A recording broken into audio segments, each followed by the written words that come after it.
Xenoblade Chronicles is on its way to the Nintendo Switch, but it seems like the visual upgrade might not be the only thing that we're getting in this new edition, Nat. It does look like it. This new definitive edition? Yes.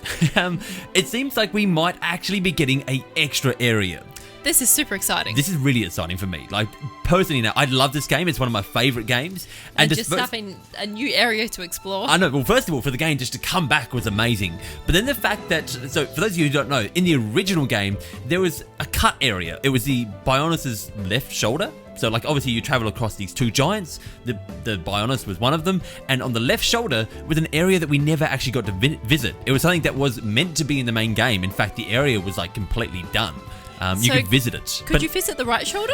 Could you visit the right shoulder? Yeah. No, there was no. I don't think there was any right shoulder in the game. Okay. Okay, so it's just the left shoulder. Okay. I don't know the distinction there, but yeah. So the Bionis somehow lost its so right shoulder. Maybe it got cut off or something. I forget exactly what happened. But you never visit the right shoulder. Okay. And so this left shoulder was something that was, I say it in the game, but it wasn't technically in the game. You know what I mean? Through backdoor efforts, you could make your way into this area. Yes. And explore the Bionis' left shoulder, which we've seen some footage of it, Nat. We have, and it actually looks really big. Well, apparently it's one of the biggest areas in the game. It has like an upper level, it has like a mid-level, lower level, it has caves, a village, and everything to explore. So if this gets implemented in this game, which, like, the reason that we're thinking this, like, in the first place, the reason we're all going, oh, maybe it's here, maybe it's coming, is that the footage they showed, the teaser trailer, basically pans across that area at the end. It does. Yeah, they're both standing on the cliffside looking over, and they're looking at that Bionis' right shoulder. It's like, surely that's a hint to say, yes, it's going to be in there, not just we tricked you. Let's not pretend for a second here that Nintendo didn't know what they were doing. No, exactly. Yeah. Like, I mean, I may be grasping at straws with that sunshine tweet, but yes. This is something that I think is pretty much set in stone. Actually, something that I think makes this even more believable is a quote that I saw floating around from the voice actor of Shulk, Nat. Now, it was something along the lines of he just mopped up finishing something, and something that the fans are going to be excited about. Of course, I couldn't find the quote myself, so I don't want to, like, 100% confirm that, but if that's true, it does almost confirm that, yes, there's extra content that's been put into this game. They've been working on something, and they've managed to, like, there's new voices, so there must be extra dialogue, extra lines, and maybe that's for this extra area. That's where my imagination is going here. That's pretty exciting, or maybe they've just made a second game of Shulkin. Yeah. Either way, I'm down. That would be cool, wouldn't it? Yeah. So this area that we could break into, I don't know if I mentioned all the facts here. So there were no enemies obviously spawned in it yet. No, it was like completely empty. The area was made, but it was completely empty. Yep. There were apparently chests that were around, but they never actually got implemented in the main game anyway. And so it was basically just like your environment, showing your trees, flowers, grass, that type of and stuff. obviously there's no people in the towns or anything like that, so it'd be interesting to see what their plan was for this. And also, like, it actually happens, you know, this area was planned to be partway through the game, not like this wasn't end game content. It was actually like in the middle of the game that you'd actually reach this, you were supposed to reach this place.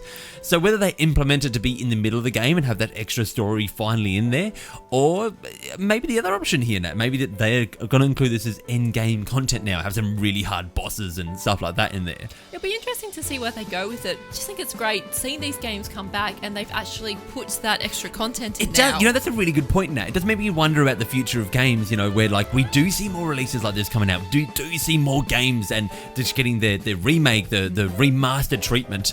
And there's these things, like every game, there's things that are cut, there's things that can't make that final product. Are we going to see more of those things actually pop back in the future? Because that's exciting to me. You know what I mean? Yeah. You bring back my favorite games and you keep putting back in things that were supposed to be there that never turned out. Like if Mario Sunshine does end up coming back, I'd find any way to squeeze Mario Sunshine into here apparently. But if that does end up coming back, I'd love to see maybe some areas or stuff that was cut from that game finally get implemented. I think that would be really cool. What about let's just jump back to the visual difference that we mentioned at the start here, Nat. How big a difference is that? It looks so much different. Like, it's amazing actually seeing like a side-by-side comparison. And you can just see how actual different everything is. Yeah, just like the colours. Oh, Game Explained did some footage of just side by side in like a few different frames and stuff like that.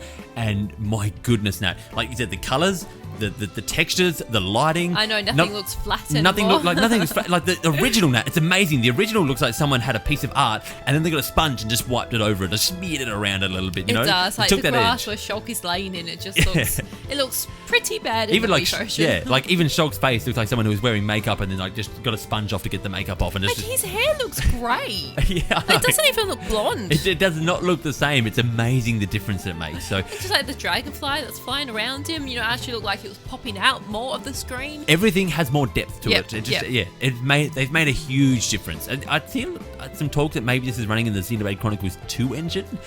So we're actually seeing a really big overhaul here. Yeah, This isn't just like definitely. this is another small step now. They've been taking massive leaps with this game to bring it, and that's exciting to me. You know what I mean? Bringing back Wii games and actually taking that next level, that next step to make them look beautiful, makes me think if we ever did see Mario Galaxy in the future, or Galaxy 2, imagine how good they could look if They would look so good. Just imagine those games on the Switch. Imagine them running in the Mario Odyssey engine. Amazing. Oh man, that would be beautiful. I wonder though, is there some more upgrades that we could actually see to this game? Now, mind you, I've played an ungodly amount of this. Not as much as some people. Like, there's people who've put like 450 hours into a playthrough. Wow. I wish. But like, I've put a lot of time into this game. Obviously, you haven't put it anywhere near as much.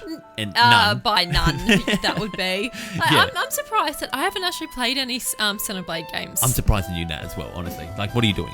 I don't know. No, Xenoblade is like just one of my favorite recent series, like just in general. So like that's why I'm so excited by them. But like I'm wondering what other upgrades they could do here to improve the game. Now, mind you, even my memory looks like the original Xenoblade in that it's a little bit hazy. But I do think there are some things that I could just think of off the top of my head that maybe they could throw in here, just a few little improvements that we could see. Yep. Stuff like, first of all, the UI. So it's just all the UI it's outdated now. It's a bit old. It was hard and clunky in the first place. They did what they could at the time, but I think they could do some major improvements to make this UI look more smooth, more streamlined, and just improve a few things like on the menus and stuff like that. And the other big improvement that I could really see happening here. Okay, this is weird because the Xenoblade Chronicles 2, one of the major complaints with that game is that like you had tutorials from the start to almost the end of the game. You did. Teaching you how to play I know, like right at the end, Yeah. you're still getting tutorials. It was crazy. popping up. It was crazy now. But I mean, the good thing about that is that like the whole way through the game, I was kind of still.